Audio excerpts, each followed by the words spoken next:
ഇടുക്കി മൂന്നാറിൽ എസ്റ്റേറ്റ് ലയം കത്തി നശിച്ചു. ഇന്നലെ രാത്രിയായിരുന്നു സംഭവം. മൂന്നാർ കടലാർ എസ്റ്റേറ്റിൽ അയൽ സംസ്ഥാന തൊഴിലാളികളടക്കം താമസിച്ചിരുന്ന ലയങ്ങളിലാണ് തീപിടുത്തമുണ്ടായത്. കമ്പനി അധികൃതർ തൊഴിലാളികളെ താൽക്കാലികമായി മാറ്റിപ്പാർപ്പിച്ചു.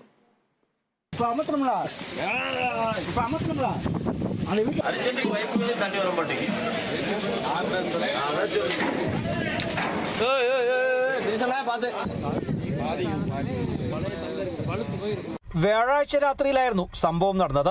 മൂന്നാർ കടലാർ എസ്റ്റേറ്റ് വെസ്റ്റ് ഡിവിഷനിലാണ് അയൽ സംസ്ഥാന തൊഴിലാളികളടക്കം താമസിക്കുന്ന ലയങ്ങളിലാണ് തീപിടുത്തമുണ്ടായത്.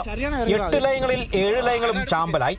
തീ പടർന്നതോടെ ലയങ്ങളിലെ 7ഓളം കുടുംബങ്ങളെ സുരക്ഷിത സ്ഥാനത്തേക്ക് മാറിയതിനാൽ മറ്റപകടങ്ങൾ സംഭവിച്ചില്ല. അഗ്നിശമന സേന സ്ഥലത്തെത്തി തീ നിയന്ത്രണ വിധേയമാക്കിയെങ്കിലും തീ വളരെ പെട്ടെന്ന് ആളിപ്പടർന്നതിനാൽ വീടുകൾ കത്തിച്ചാമ്പലായി. തീ പടർന്ന ഉടനെ സമീപത്തെ തൊഴിലാളികൾ തീയണയ്ക്കാൻ ശ്രമിച്ചെങ്കിലും ഫലമുണ്ടായില്ല. തീ പടർന്ന് പിടിക്കാനുണ്ടായ സാഹചര്യം സംബന്ധിച്ച് വ്യക്തത കൈവന്നിട്ടില്ല.